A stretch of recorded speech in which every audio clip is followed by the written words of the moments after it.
మీ మోకాల నొప్పులకు ఎటువంటి సర్జరీ లేకుండా ఎపియాన్ పెయిన్ క్లినిక్ అందిస్తున్న అత్యాధునిక చికిత్స. అప్పుడు దాన్ని అలాగే డయాబెటీస్ చాలా వరకు కొన్ని జబ్బు మొదలయ్యేదాకా సిమ్టమ్స్ తర్వాత ఇగ్నోర్ చేసే అవకాశాలు ఎక్కువ ఉంటాయి అంటాం.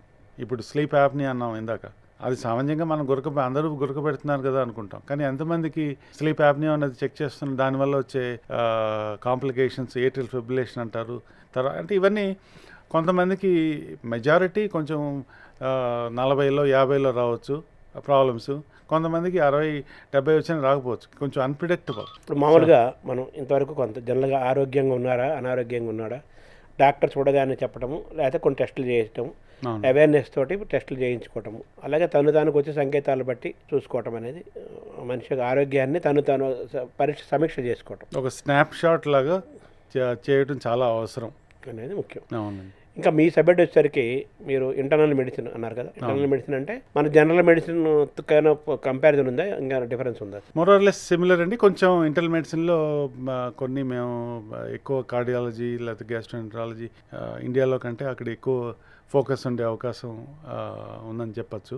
బరువుకి అనారోగ్యానికి ఆరోగ్యానికి సంబంధం ఉందంటారా? ఇంతకుముందు ఏంటంటే అనుకునేవాళ్ళం ఈ వెయిట్ అన్నది వెస్టర్న్ డిజీజ్ అనుకునేవాళ్ళం. కానీ ఇది భారతదేశానికి కూడా మనకు పెరిగిన ఎఫ్లూయెన్స్ పెరగటం, మన ఎఫోర్డబిలిటీ పెరగటం, దానివల్ల మధ్యతరగతి వాళ్ళకి వెయిట్ పెరిగి దానివల్ల వచ్చే జబ్బులు పెరిగిన వాతావరణం ఏర్పడింది ఇప్పుడు. సో డెఫినెట్గా దీనివల్ల క్యాన్సర్ అంటే చాలామంది తెలియని విషయాలు, అంటే డయాబెటీస్ అందరికీ తెలుసు, వెయిట్ వస్తే డయాబెటీస్ వస్తుంది, బ్లడ్ ప్రెషర్ వస్తుంది. బట్ ఈ స్లీప్ యాప్ని అన్నది ఇందాక మనం మాట్లాడినప్పుడు అది వచ్చే అవకాశాలు, ఫ్యాటీ లివర్ డిజీజ్ సైలెంట్గా, అంటే ఈ ఫ్యాటీ లివర్ ఎవరికి సిరోసిస్గా డెవలప్ అవుతుందో చెప్పలేం. కిడ్నీస్ ఎఫెక్ట్ అయ్యే అవకాశం. కిడ్నీస్ అంటే క్యాన్సర్ అగైన్ ఈ ఫ్యాట్ వల్ల వచ్చే దాంట్లో cancer in general A cancer అయినా ఇన్సిడెన్స్ ఎక్కువ అండి. సో ఆ విధంగా చూస్తే కిడ్నీ డిజీజ్ డైరెక్ట్గా రాదు, ఇండైరెక్ట్గా డయాబెటీస్ వల్ల కిడ్నీ ఎఫెక్ట్ అవ్వచ్చు, బ్లడ్ ప్రెషర్ పెరిగి కిడ్నీస్ ఎఫెక్ట్ అవ్వచ్చు, వెయిట్ వల్ల వచ్చే సమస్యల్లో. రకరకాల మార్గాల్లో మనిషి స్లిమ్ అవ్వడానికి, బరువు తగ్గించుకోవడానికి ప్రయత్నం చేస్తున్నారు. సో మీరు స్పెషలిస్ట్ కాబట్టి, వెయిట్ లాస్ స్పెషలిస్ట్గా మీరు చేస్తున్నది ఏంటి, మీరు ఇచ్చే సూచనలు ఏంటి? బరువు తగ్గాలంటే ఆరోగ్యమైన మార్గంలో మామూలుగా ఏంటంటే ఇప్పుడు లైఫ్ స్టైల్ చేంజెస్ ఏమైనా అందరూ మాట్లాడుతూనే ఉంటారు, ఎక్సర్సైజ్ అనండి, యోగా. సో మనం ఏం చేద్దామంటే కొంచెం ఫార్మకలాజికల్ ట్రీట్మెంట్ మీద ఎక్కువ అంటే ఫోకస్ చేసి చూడాలి. ఎందుకంటే మిగతావన్నీ అందరూ చెప్తూనే ఉంటారు, అందరికీ తెలిసిందే. ఫార్మకలాజికల్గా ఆలోచిస్తే ఇంతకు ముందు యుఎస్లో అయితే ఫెంటర్మిన్ అనే టాబ్లెట్ ఎక్కువగా వాడుతూ ఉండేవాళ్ళం. ఫెంటర్మిన్ అంటే అదొక రకమైన యాపిటైట్ సప్రెసెంట్, మన మెటాబలిజం ఇంక్రీజ్ చేస్తుంది, ఆకలిని పెంచుతుంది, ఆకలిని తగ్గిస్తుందండి, తగ్గిస్తుంది, మన మెటాబలిజం, బాడీ మెటాబలిజం పెరుగుతుంది, ఎపటైట్ తగ్గిస్తుంది. కాకపోతే ఏమైందంటే 3 months తర్వాత దీని ఎఫెక్ట్ తగ్గిపోవడం వచ్చింది. అప్పటికి అంటిల్ 5 ఏళ్ల కింద వరకు కూడా మనకి ఎక్కువ ఆప్షన్స్ లేవు. తర్వాత ఇప్పుడు ఆల్మోస్ట్ ఈ లాస్ట్ 5 yearsలో వచ్చిన చేంజెస్, ఈ కొత్త మెడిసిన్స్ వలన, అంటే ముఖ్యంగా చెప్పుకోవాలంటే GLP-1 మెడికేషన్స్ అంటున్నాం. అంటే గ్లూకగాన్ లైక్ పెప్టైడ్ అనే రిసెప్టార్ మీద పనిచేసే మెడిసిన్స్. ఇందులో ఫస్ట్ క్లాస్లో అమెరికాలో వచ్చిన వాటిలో విక్టోజా వెయిట్ లాస్కి వచ్చిన దాంట్లో సాక్సెండా అన్నారు దాన్ని, డయాబెటిక్స్లో విక్టోజా అని. దానికంటే ముందు బైడోరియన్ 15 ఏళ్ల కిందనే వచ్చినాయి, కానీ వాటికి ఇంత వెయిట్ లాస్ ఎఫెక్ట్ లేదు. మనం వెయిట్ లాస్, ఒబేసిటీ గురించి మాట్లాడుతున్నాం కాబట్టి ఇది ఒక 5 ఏళ్ల నుంచి మొదలైంది. లిరాగ్లూటైడ్ అని చెప్పని ఇది ఇంజెక్షన్స్ అండి. ముందు వచ్చిన ఇంజెక్షన్స్ రోజు ఒక ఇంజెక్షన్ తీసుకుంటే బరువు తగ్గే ఛాన్సెస్ స్టార్ట్ అయింది. ఆ తర్వాత వచ్చిన ఆ క్లాస్లో వచ్చిన మెడిసిన్స్ లో ట్రూలిసిటీ, డయాబెటిక్స్ లో వాడటానికి ట్రూలిసిటీ అని వచ్చింది. ట్రూలిసిటీ తర్వాత దానికంటే కొంచెం మోర్ అడ్వాన్స్డ్గా సెమాగ్లూటైడ్ ఆర్ ఒజెంపిక్ అని వచ్చింది. అది ఇవన్నీ వీక్లీ ఇంజెక్షన్స్ అనమాట. అంటే వారానికి ఒక ఇంజెక్షన్ తీసుకుంటే డైలీ ఉన్నాయి, వీక్లీ ఉన్నాయి. ఎగ్జాక్ట్లీ. వీక్లీ వచ్చిన తర్వాత డైలీ దాని ఇంపార్టెన్స్ తగ్గిపోయింది అనుకోండి. అవైలబిలిటీ ఉంది, కానీ చాలా మందికి ఇది సౌకర్యంగా ఉండటం వల్ల వీక్లీ ఇంజెక్షన్స్లో ముఖ్యంగా GLP-1 ఈ ఒజెంపిక్ అన్నది దాని ఎఫెక్ట్ మనం ఇందాక మాట్లాడినట్టు ఈ లివర్ డిజీజ్ అంటే ఫ్యాటీ లివర్ తగ్గిస్తుంది ఇది. అలాగే weight loss plus diabetes control, అంటే ప్రీ డయాబెటిక్స్ వాళ్ళకి డయాబెటీస్ వచ్చే ఛాన్సెస్ తగ్గిస్తుంది. తర్వాత ఇదొక్కటే కాకుండా హార్ట్ ప్రొటెక్షన్ కూడా దీని ఎఫెక్ట్ ఉన్నది అన్నది లేటెస్ట్ ట్రయల్స్ లో వచ్చింది మనకి. మంచి నిద్ర కూడా ఉపయోగపడుతుంది ఇది. వెయిట్ లాస్ తగ్గటం వల్ల వాళ్ళకి ఓవరాల్ జనరల్ హెల్త్, అంతేకాని డైరెక్ట్ గా నిద్ర ఉపయోగపడే ఛాన్సెస్ తక్కువ. మల్టీగా ఒక హెల్త్ సెట్ అవుతుంది. అది ఎగ్జాక్ట్లీ ఒక విధంగా ఇప్పుడు రివర్స్ చేస్తోంది. అంటే లివర్ డిజీజ్ ఏది ఫ్యాటీ లివర్ అన్నామో అది రివర్స్ అవుతుంది. బ్లడ్ ప్రెషర్ తగ్గడం వల్ల హార్ట్ ప్రాబ్లమ్స్ తగ్గుతున్నాయి, కిడ్నీ ప్రాబ్లమ్స్ తగ్గుతున్నాయి, అలాగే స్లీప్ యాప్నియా అది దాని అవకాశం తగ్గుతుంది. ఓవరాల్గా హార్ట్ ప్రొటెక్షన్ కూడా ఉన్నది అని మనకు ఈ కొత్త మెడిసిన్స్ వల్ల తెలుస్తుంది. అంటే ఎన్ని కేజీలు తగ్గుతారు, ఇంజక్షన్ ఎన్ని రోజులు వాడితే ఎన్ని కేజీలు బరువు తగ్గే అవకాశం ఉంది? GLP-1తో 15% వెయిట్ లాస్. అంటే ఓవర్ వెయిట్ అంటే 200 పౌండ్లు వేసుకోండి, ఒక 3 నెలల్లో కనీసం 15% అంటే 30 పౌండ్స్ తగ్గే అవకాశం ఉంటుంది. అంటే మన కేజీలు లెక్కనంటే 15 కేజీలు అనుకోండి.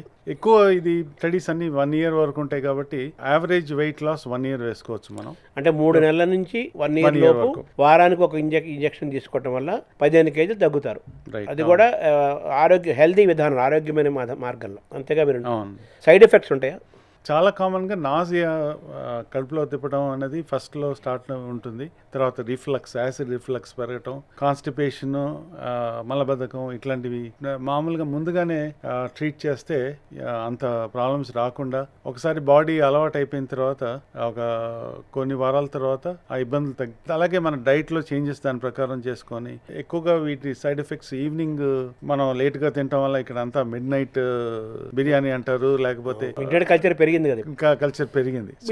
మొత్తం హోల్ నైట్ ఇప్పుడు సాధ్యమైనంత వరకు ఈవినింగ్ 7 తర్వాత ఇప్పుడు ఇంటర్మీడియట్ ఫాస్టింగ్ అంటారు. అంటే ఈవినింగ్ 7 తర్వాత మీరు 18 hours ఏమి తినకుండా ఉంటే ఈ ఇంజెక్షన్ తీసుకొని ఇంకా దానివల్ల మనకి బెనిఫిట్ అవకాశాలు ఎక్కువ ఉంటాయి అన్నమాట. శరీరంలోని భాగాలు అన్ని అవయవాలు స్ట్రాంగ్గా ఉండాలంటే వాటికి ఆహారం మనం ఇవ్వాలి కదా, ఆ బలం చేకూరాలి కదా.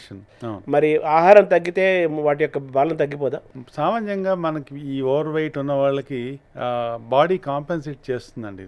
డైరెక్ట్గా వీక్ అయిపోతాం అన్న భయం లేదు. మనం ఒంట్లో ఉన్న ఫ్యాట్ ఏదైతే ఉంటుందో కన్వర్ట్ అయ్యి వీక్ అయ్యే అవకాశాలు చాలా తక్కువ. కాకపోతే కొన్ని న్యూట్రియంట్స్ మానిటర్ చేసుకోవాలి, B12 లేకపోతే వైటమిన్ D అనండి, ఇలాంటివన్నీ అందుకే ముందుగా బేస్ లైన్ లాగా చెక్ చేసి కావాల్సిన వైటమిన్స్, అలాగే కొంచెం ప్రోటీన్ ఇంటేక్ ఇంక్రీజ్ చేసుకోవడం, కార్బోహైడ్రేట్ తగ్గించి, దానివల్ల ఈ మిగతా సిమ్టమ్స్ వచ్చే అవకాశాలు చాలా తక్కువ ఉంటాయి. ఇప్పుడు వీటి వల్ల ఆకలి తగ్గుతోంది. ఆకలి తగ్గటం వల్ల రకరకాల లోపల బయోలాజికల్ చేంజెస్ రావంటారా? వచ్చేవన్నీ హెల్దీ చేంజెస్ వస్తున్నాయి ఈ మెడిసిన్స్ వల్ల. దీన్ని మనం ఒక విధంగా ఏంటంటే జంప్ స్టార్ట్గా తీసుకోవాలి. చాలా మంది అడుగుతారు, ఇది తీసుకున్న తర్వాత మరి మానేస్తే మళ్ళీ వెయిట్ వస్తుందా?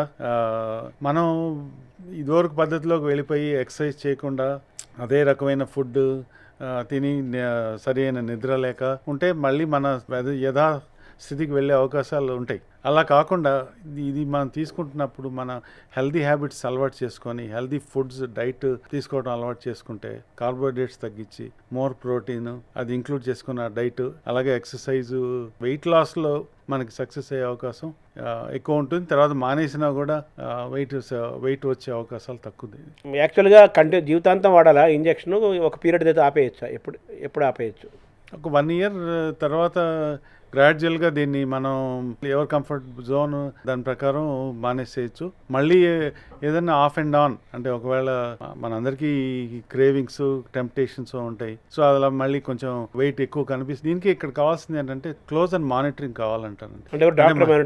ఒక 3 months తర్వాత అయినా, అంటే మనకు తెలియదు, మనం చూసుకోకపోతే వెయిట్ కానండి, ఇక్కడ ఎవరు సామాన్యంగా వెయిట్ చూస్తున్నట్టు కూడా నాకు అంత అనిపించలేదు. సో కనీసం ఒక డాక్టర్ పర్యవేక్షణలో వెళ్ళి మనం తగ్గామా పెరిగామా, షుగర్ బీపీ లెవెల్స్ చూసుకోవడం. రైట్, షుగర్ బీపీ లెవెల్స్ చూసుకోవడం. హిమోగ్లోబిన్ ప్లేస్ లేదు అక్కడ, బ్లడ్ లో ప్లేట్లెట్స్ అదంతా నార్మల్ ఉంటే మనకి దీనికి సంబంధం లేదండి. 1 year ఇంజక్షన్ వారానికి ఒకసారి చొప్పున 1 year పాటు వాడితే మిగతా ఏం పాటించకపోయినా కేవలం ఇంజక్షన్ వాడినా ఫలితం ఉంటుందా? కేవలం ఇంజక్షన్ వాడినా ఫలితం ఉంటుంది, కొంచెం తక్కువ ఉండొచ్చు.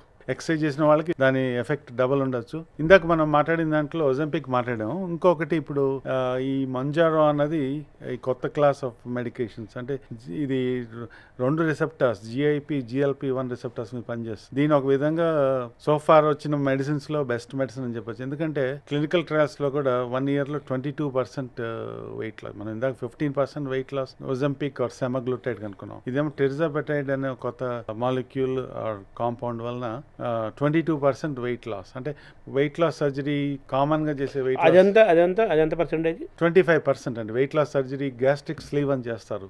ఇందా చెప్పిన ఇంజక్షన్ దీనికి డిఫరెన్స్ ఇందాకటికి 15% అండి, ఇది 22%. 22%. అంటే 7% డిఫరెన్స్ ఉంది చూడండి. దానివల్ల ఇది ఎక్కువ ఉంది.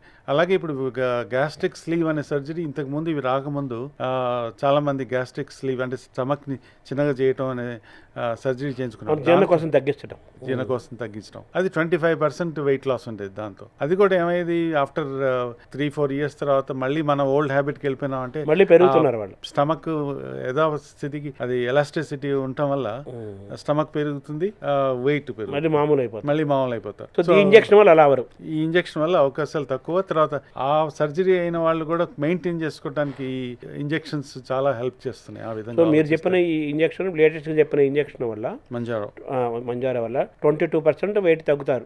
వాళ్ళ బాడీ ఆ రోజుకి ఎంత వెయిట్ ఉందో అందులో 22%. రైట్. ఫర్ ఎగ్జాంపుల్ ఒక మనిషి 100 kg ఉంటాడు. అవును.